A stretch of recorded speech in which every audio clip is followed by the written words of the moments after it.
একজন কিশোর ব্রিজের রেলিংয়ের উঁচুতে ওঠার মতো দুঃসাহসিক ঘটনা ইতোমধ্যে আলোচনার জন্ম দিয়েছে সামাজিক যোগাযোগ মাধ্যমে। ঘটনাটি কক্সবাজার খরুশকুল নতুন সেতুর। এমন দুঃসাহসিকতা দেখাতে গিয়ে কিশোরটি বড় কোনো দুর্ঘটনার সম্মুখীন হওয়ার ঝুঁকিতে ছিল। শুধু তাই নয়, চলন্ত গাড়ি উপেক্ষা করে ব্রিজের দর্শনার্থীরা টিকটক ভিডিও আর ফেসবুক রিলস তৈরি করতে দেখা যায় প্রতিদিন বিকেলে। সেতুতে এমন দৃশ্য এখন নিত্যদিনের। দৃষ্টিনন্দন এই সেতুতে বিকেলবেলায় স্থানীয়দের ভিড়ে মুখরিত থাকে। মাঝে মাঝে দেখা যায় পর্যটকের।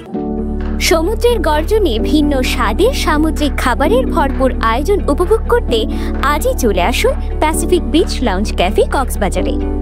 আশেপাশের পরিবেশ এবং বিশাল এই সৌন্দর্যে চোখ যায় যে কারোই, তাই স্থানীয় দর্শনার্থীরা বারবার ছুটে আসে অবসর সময় কাটাতে। কিন্তু সচেতনতার অভাবে অনেকে সড়কের মাঝখানে কিংবা ফুটপাত থেকে নেমেই ভিডিও তৈরি করেন বা ছবি তোলে। সড়কের নিয়ম না মেনে রাস্তা পারাপার, বেপরোয়া গাড়ি চলাচল সহ বিভিন্ন কারণে হরহামেশায় সড়ক দুর্ঘটনার ঘটনা ঘটে। এখন পর্যন্ত উদ্বোধনের ১.৫ বছরে বেশ কয়েকটি সড়ক দুর্ঘটনায় আহত ও নিহত হয়েছেন অনেকে। স্থানীয় দর্শনার্থী ও পথচারীরা বলেন, নিজেরা সচেতন না হওয়ায় সেতুতে নিয়মিত দুর্ঘটনা ঘটছে। বিশেষ করে আসরের পরে এখানে ঝামজট লেগে থাকে। এরপরে কেউ ছবি উঠাইতে রাস্তার মাঝখানে চলে যায়। আমরা ওখান থেকে গাড়ি নিয়ে আসার সময় হয়তো বা ওদের পাশে একটু গায়ে লাগে। এরপরে গাড়ির ড্রাইভারকে জাটকি দেয়, এরপরে হাত তুলতে দ্বিধাবোধ করে না। আর ওরা ভিডিও করতে আসা এখানে রোডের মাধ্যমে যাইয়া মানে ওইখান থেকে নামার গাড়ির কোনো আর কেল নাই, ওদের মানে ছবি মারাত আছে ওইখানে, আমাদের কোনো কেল রাখে না, অরণ্যপুরে না। রোডে গিয়ে যে ছবি উঠায় সতর্কতা লাইট থাকলে রাত্রে সবাই সতর্ক থাকবো। রোডের মধ্যে ছবি তোলা উচিত না। সময় একটা গাড়ি পিছিয়ে দিল, এই মাইরা দিল, এটা ঠিক না।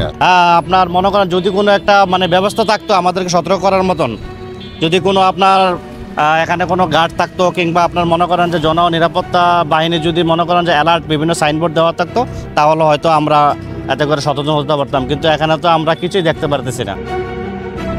সকালে যেমন তেমন রাতে অন্যরকম ভয় চেপে বসে পথচারীদের মাঝে। ছিনতাইকারীদের উৎপাত যেখানে বেড়ে চলছে দিনের পর দিন। সড়ক বাতি না থাকায় অন্ধকার সেতুর একপাশে রাত হলে দৌরাত্ম্য বাড়ে ছিনতাইকারীর।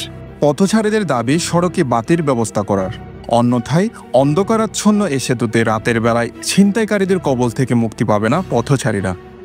আসছি অনেক ভালোই লাগছিল, বাট যখন সন্ধ্যার পরে ব্রিজে বিভিন্ন আমরা হাঁটাচলা করার জন্য বা অনেক মহিলা মানুষ আছে হাঁটাচলা করার জন্য, লাইটের ব্যবস্থা থাকা সত্ত্বেও লাইট জ্বলতেছে না। নাই, তারপরে না কারণ প্রয়োজন, কারণ এখানে অনেক ছিনতাইকারী হয়।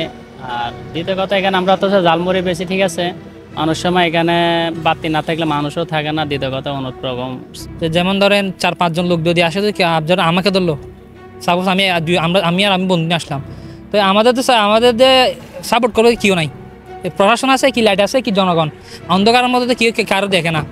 এখন এই পরিস্থিতি চলে আসছি আমরা যে আমাদের কোনো কি নেই, নিরাপত্তা এখানে।